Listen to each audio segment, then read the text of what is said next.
Welcome to 100 Yards of Football Sports Talk Radio. This is your basketball segment. I am your host, Bryan Spencer, head men's basketball coach at Carver College here in Atlanta, Georgia. And we are joined today by a legend, the Mather High School legend, North Carolina State Wolfpack legend, a member of the 1983 National Championship team that upset I'm going to call it upset, but I know Dereck might feel a little different about that, but upset of the famous five slammer jammer with Akeem Olajuwon and Clyde Drexler. Now the current associate athletic director back at his alma mater, North Carolina State, Dereck Whittenburg. Dereck, how you doing, sir? I'm doing tremendous and excited to be on talk. Look, 100-yard football show. Wow, you got a basketball guy on here. That's new. Yeah, we'll have to talk about that offline. But man, it's a pleasure, man, to have you on, man. The conversation we had last week, just a preview for the show, was a pleasure for me, just because I vividly remember watching that game and anticipating that game, but not only that game, but that run that you guys had in 1983 to make it to the Final Four. And but our conversation was so much more than that. But I would be remiss and I would be committing journalistic suicide if we didn't talk about that game. But one of the things that you said to me about that game was that, you were 113-7 in high school. And so every game you played, you expected to win, and your backcourt mate, Sidney Lowe, was there with you. So talk to us about, that game and leading up to that game, just your team's mentality as you got on that run. Well, I was fortunate enough to play on a great high school team with the first high school coach in the Hall of Fame, Morgan Wooten, and what a pleasure and a treat and the opportunity I had there. That was from 77 to 79. And then in 79, I signed to go to NC State. And we happened to win the national championship in 1978 in high school with Coach Wooten, where we went 28-0. So when you get accustomed to winning, that's what you expect. And so when I went to NC State, after my cousin, David Thompson, won the championship in 74, I always had a dream to go play in the ACC and to play at NC State. And my dream came true. And got to NC State. And in my first year, we were 20-8. And second year, we were 15-14. The third year, we were, I think we were 22-12. And then my senior year, it was our chance to do something special in our last chance because North Carolina had won the championship in 82. Right. And there was a lot of pressure on us in our senior year. And we got on the roll. And man, the rest is history. Very special moment. And mind you, going back a little bit, we were recruited by Norm Sloan, right, who won the championship in 74. And then Norm Sloan left my freshman year. And then that's when Jim Valvano came in. And he, from day one, he talked about winning the national championship. And that's what we did.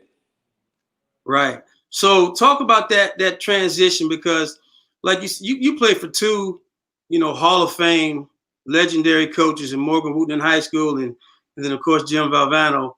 But then you got recruited by Norm Sloan, which they did win the championship in 74 with your cousin David Thompson. What was the mindset of the team transitioning from Sloan to Jim Valvano, which I'm assuming you guys didn't really know anything about?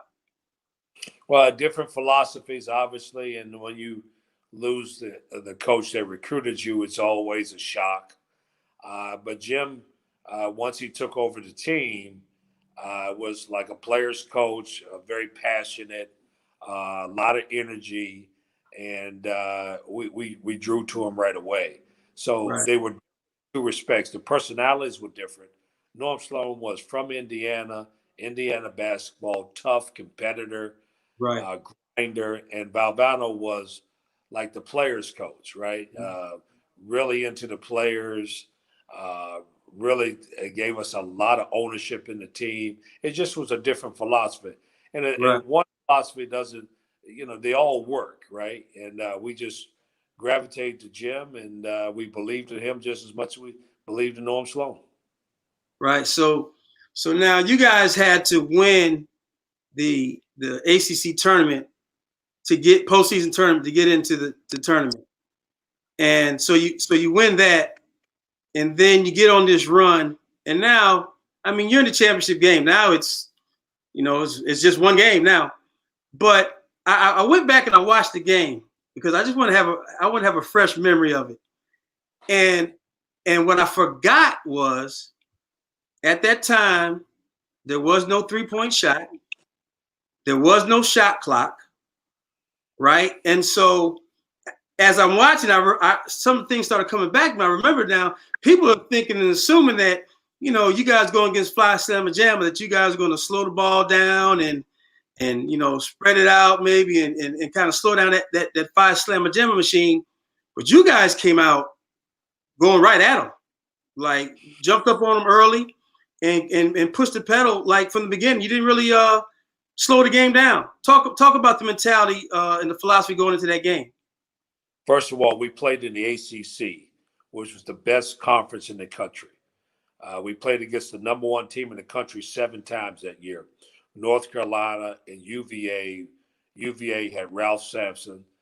UNC had Michael Jordan Right. and Artie, and they had a great team. And so we constantly played against great competition. And so it wasn't new to us to play against a team like a Houston that had great competition. And so in that game, our philosophy is that we this is just like any other game we played in the ACC. Got to remember, Right. we won 9 in a row. So we were numb to the fact that we wasn't in awe of any team. We Right. respected, but we wasn't in awe of them.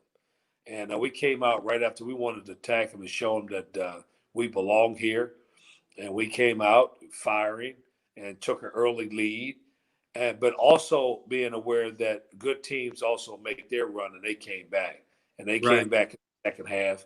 We didn't get rattled. We didn't get discouraged when we got down. We made another run and came back and got right back into the game. Right. And in the second half, you hit the first. Y'all went on a slump, scoring drought, and you actually kind of kept it from getting out of hand. You scored the first 3 baskets that y'all scored in that second half. But it wasn't a conventional style of comeback. But you guys just held your composure, stayed in the game, and then Houston, who had Drexler was in foul trouble, came out with a different lineup in the second half, and actually that changed lineup got them the lead.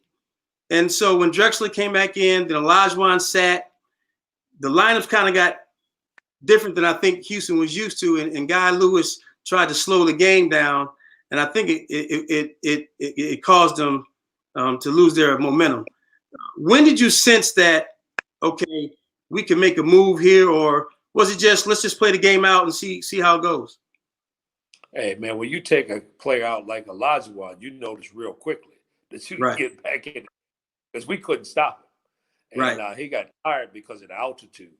And if you notice one thing, the best way for a shooter to get shots wide open is in transition.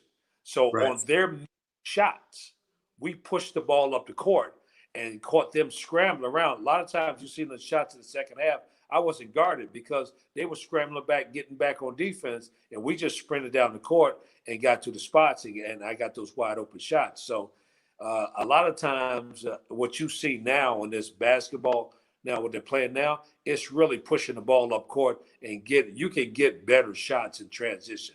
You're going to shoot them a little quicker, but they're going to be wide open because people Right. are scrambling, trying to find a man in transition.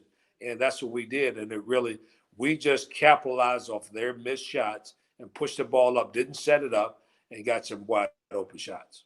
Right. And let me tell you that was an inspiring moment for me. Now I had just moved to North Carolina at that time. I was from New York, and I had just moved to North Carolina in '82. And so to see, at that time, it was Carolina in state more so than Duke. Carolina, NC State more so than Duke. Wasn't quite as popular, at least to my recollection back then. And so to see you guys upset them and the frenzy that it caused, I was in Fayetteville, the frenzy that it caused in Fayetteville, just kind of speak to that NC State family, that community, what it means to you and that state. And is it like it was then, or has it changed now? What's it like now? Well, stay tuned because it's interesting you mentioned that. I'm working on a new project right now, the history of the ACC tournament. It's going to be a 10-part series. And it's going to speak to the changing of the guard in the ACC. Okay. It started off as North Carolina in the early 50s, and then Everett Case came in, and really in the 50s and the 60s, it was NC State, Carolina, and probably Wake Forest. But when Mike Krzyzewski came in, Dick Bubas did a lot of good work in the 70s. But then Mike Krzyzewski started the same time as Jim and Bobby Crimmins. Mike just got off to a slower start. Right. But his run started really in the mid 80s, really the 90s and the 2000s for Duke. But right. From the 70s till the 80s, it was basically Carolina and Dean Smith. Right. They were the class of the league at the time, and then NC State we had our run with rivalry was NC State and Carolina, and then Duke later on with Duke and Carolina came in the 90s and the 2000s.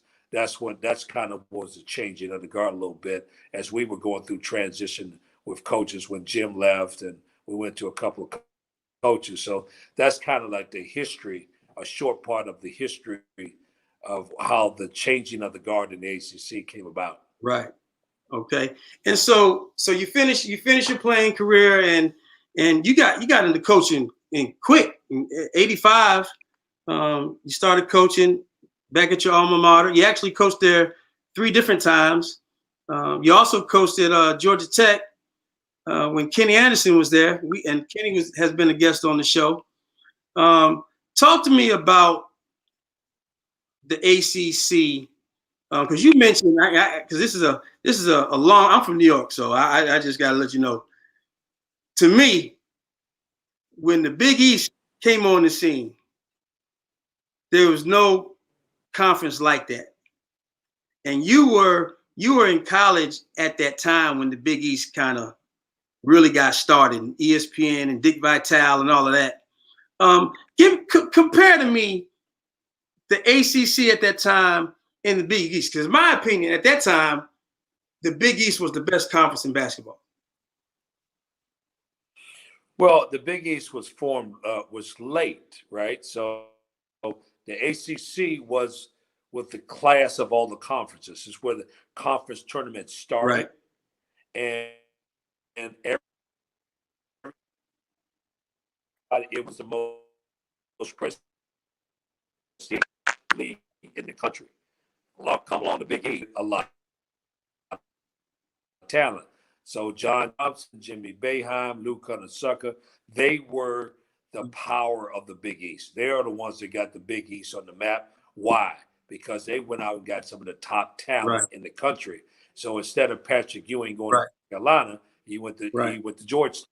Instead of all those great guards like Kenny Anderson and Stephon Marbury, those guys going to the ACC, a lot of those great guards stayed in New York, played in the Big East. So that was when they started to get the quality coaches who went out and really got the great talent.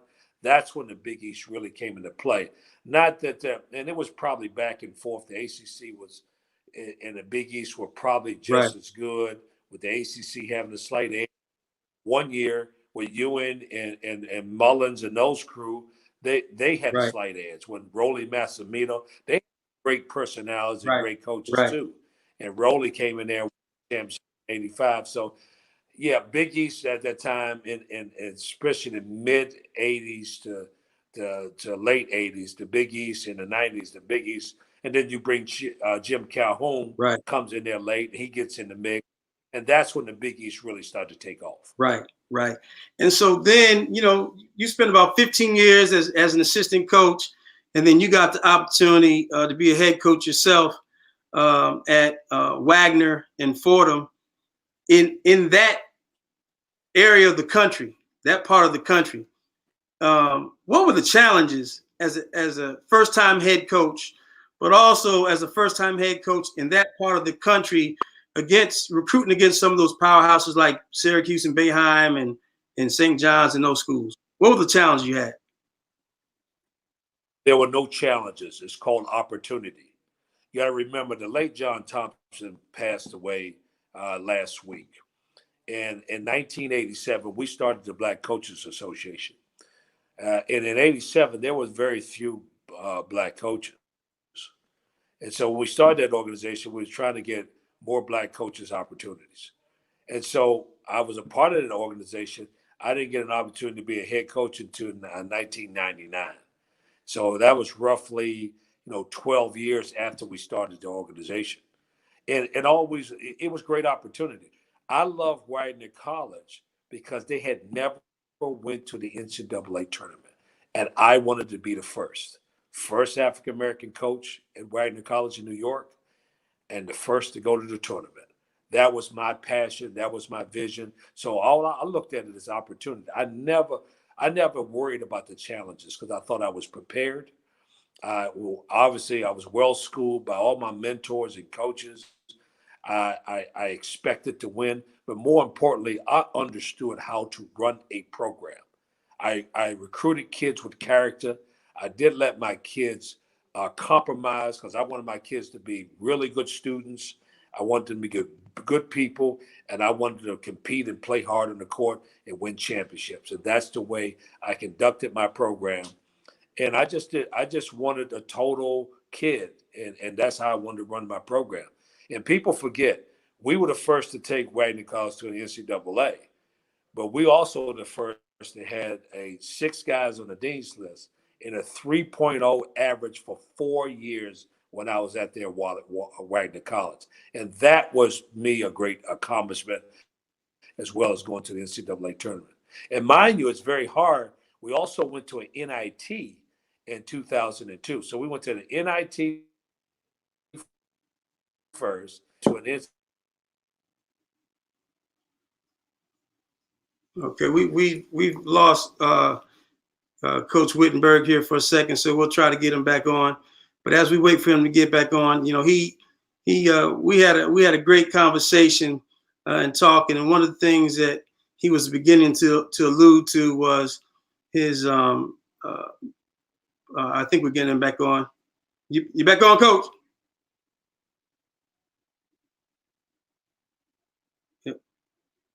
Yeah, you're back. Can you hear me?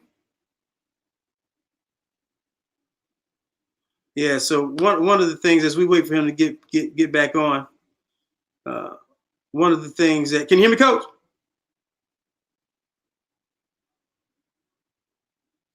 Yeah, I think we have a lag, but one of the things that we talked about was his passion for creating opportunities for African American coaches, and he did get the opportunity to coach at Wagner, the head coach at Wagner, and also at Fordham, where he coached one of our protege's sons, Britton Butler, Bobby Butler, who does a great job for 100 yards of football in the legendary segment. He coached Bobby Butler's son, Britton Butler, at Fordham. So can you hear me now, Coach? So yeah, I don't know if we can. I don't know. We'll work on that. But Coach Whittenburg had the opportunity to be an assistant coach at North Carolina State 3 times. His alma mater. He's got a great love for that institution. That institution loves him. He now currently serves as the associate athletic director and he's taken on some initiatives to create opportunities for African Americans. As you heard him say before, that he was a part of the founding of the Black Coaches Association back in 1987. Are you with us, Coach? Okay. Yeah, so we'll continue to work on that. Just Coach, when you can hear me, just step right in and just jump right in. One thing I was impressed by him. I was impressed by him was his passion for displaying that athletes are more than just athletes. They're student athletes. They're scholar athletes.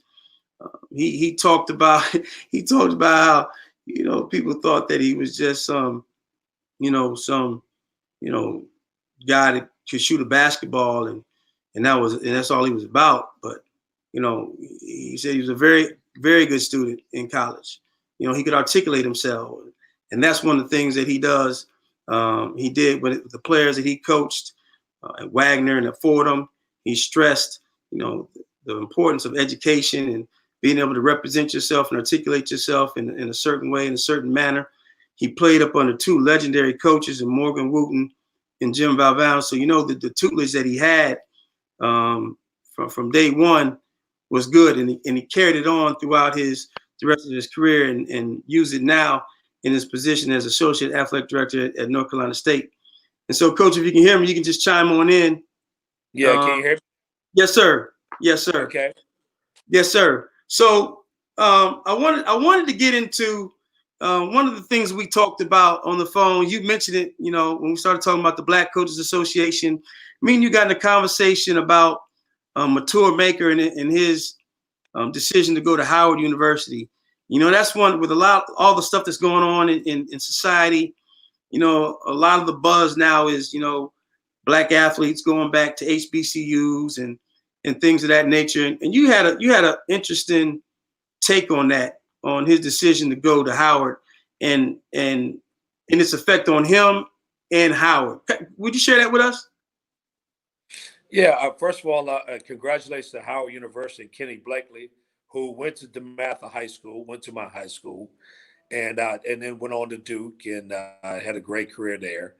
And hats off to Howard to getting a player of that caliber. It's very difficult for what we said not a high major school, very good academic school, mind you, Howard. But for a kid like that and that caliber to choose Howard University, I think is tremendous. It says a lot about Howard and it says a lot about that young man and their family to really go to a school, a traditional historical Black school. He could have went anywhere in the country. So it's Right. hats off to Howard for getting a kid of that nature. And there's been several other kids that have chosen that route. Listen, some kids don't want to be in the big lights, and Right. he's talented enough to go to the pros at any school. It doesn't matter. He didn't even have to go to school. That's how good he is. And Right. so I kudos to all the smaller schools who could get players of that caliber. And I think it's interesting. Now, one thing, the difference is that it's going to help Howard's profile, but Right. will it hinder his profile because he won't play against consistently the kind of competition every night if he'd have went to one of the Power Five schools, either in the ACC or the Big East or Big Ten. So that would be the evaluation that the pros would have to deal with. But Right. nevertheless, talented enough, and he should do well. Right. Do you think that's going to become a trend? Because I just saw Howard also got two volleyball players that decommitted, I think, to Texas A&M, and now they're going to Howard. Do you think that this is going to become a trend, or do you think that's just something that's just a phase? I think that here's the key, in my opinion. I think kids are looking at Howard University Gotcha. and not at HBCU. Gotcha. Howard is a prestigious institution that happen to be a historical Black college. Right. Their education is a quality education no matter what. On the sports side, that these kids are going there to make a difference, right?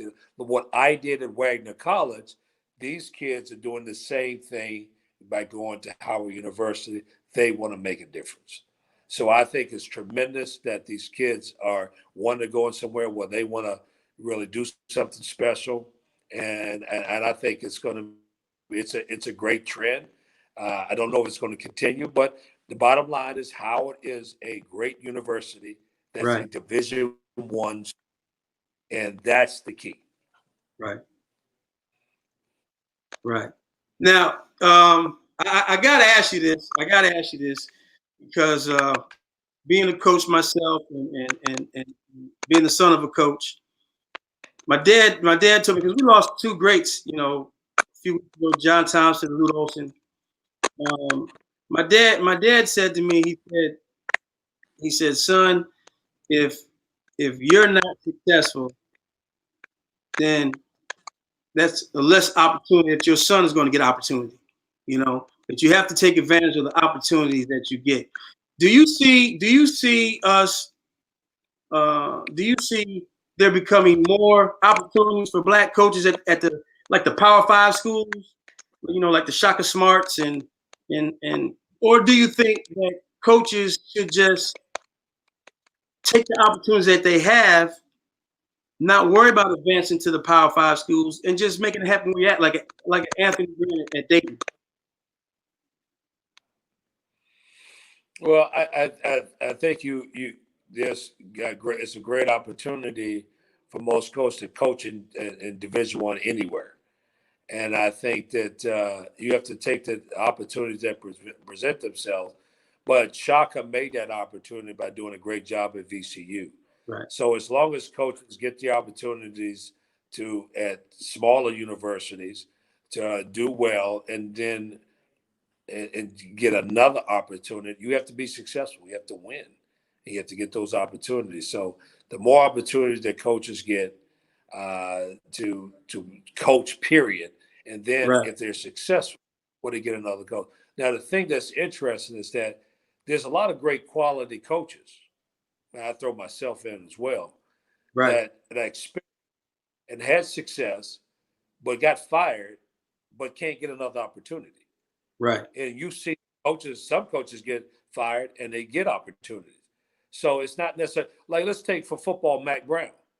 Right. Matt Brown was a national champ. He got fired in Texas. Right. He went to ESPN. Right. He got an opportunity. Now look how great he's doing in North Carolina. Well, that's Right. those show that could do the same thing in basketball. So Right. it's not necessarily they're always looking for the new hot coach. You get the best leader or the best person that fits your university. And I think that's what they have to look for going forward. It's not necessarily the new hot person. It's the right person that you need to lead your program. Right. Right. So now you're back at North Carolina State, you're associate athletic director. Talk to us about some of the initiatives that you have going on there at North Carolina State. Well, first and foremost, my role is to get some student athletes back to school. I think that's really, I'm passionate about that because we want the kids at NC State to have the total experience.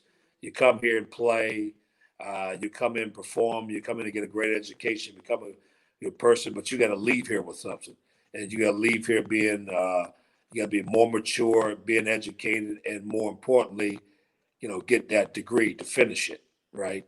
And just because you don't finish your degree, that don't mean you got a quality education. Right. You have to finish and get that degree. And so I'm excited about helping our young men and women achieve that goal. Obviously, helping them also look forward to their careers after sports because a lot of them not going to be in the pros. A lot of them not even going to play their own sport. But let them navigate their careers that they can be successful doing something else.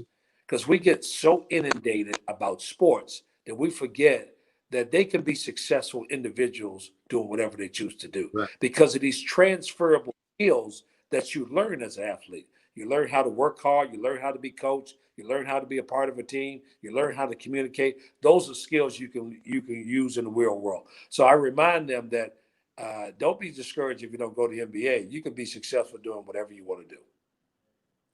Is that something tough that you saw possibly when you were playing and then coaching some of the players that you coached, especially when you were at the NC States and the Georgia Tech schools like that, where you have guys that really think they have the opportunity to play professionally? Is that a challenge to like hone in on that and understand that the NBA and professional basketball is not the only way? Because that's a major issue now. Yeah, well, yeah, it's the mentality. Every kid, because of social media, because of the internet, every kid put themselves in a mock draft and they think that they're going to be in the NBA. And then growing up, everybody tells them that they're going to be in the NBA, no matter what the level. They're going to be in the NFL. And it's just part of the indoctrination of how they've been growing up and what people are telling them every day. And when the reality happens, they got to realize that, hey, it ain't the end of the world. You could be successful. Everybody can't be an entertainer. Everybody can't be a doctor. Everybody can't be a lawyer. But you can be something very special, and you can achieve great things. Just find your passion and go for it. Right. Now I got to ask you this before I let you go. I don't want to take up all your time. We appreciate you coming on the show. I got to ask you this, because now the game is a lot different. I was watching your game against Houston, and initially you guys started out trying to do a little high-low action, a little bit with Cozell McQueen and Lorenzo Charles, but now the game it's almost like it's 3-pointers or dunks. If you played in today's game with the 3-point line in college, how many points would you average the game? Oh man, I may be talking to you a little longer on this segment because I'd be a rich man right now because I would be making so many 3-point shots. Your eyes would be spinning. Nobody guards nobody. All they do is shoot 3-pointers. The big man doesn't exist. I don't even think Shaq could play today. I don't think Kareem Abdul-Jabbar can play today. Kareem Abdul-Jabbar arguably is the best player in every level if you look at the stats. He probably couldn't play today. It's all 3-point shooting. It's spread out. It's just a different way to play, and that's the way the kids want to play today. Right. Now, do you watch pro ball at all? I do. Well, let me get your take on the Clippers and the Denver Nuggets series, if you know anything about that. Yes, I do. It's going to be who's going to make the most 3-point shots and who's going to get to 112 points first. Right. Bottom line. Right. And then who's going to play the best defense, right? Because, the Clippers, although you play good defense, but you got to score 100. And you got to have 4 guys in double figures. Right. You got to have 4 guys. Right. Yeah, at least 4 guys in double. That's the formula to win. And right. You got to make 3-point shots. Denver eliminated the Clippers last night. I don't know if you saw that or not, but the Clippers wasn't able to stop Jokic in that pick and roll, and they hit him around that foul line on that pick and roll, and he just picked them apart.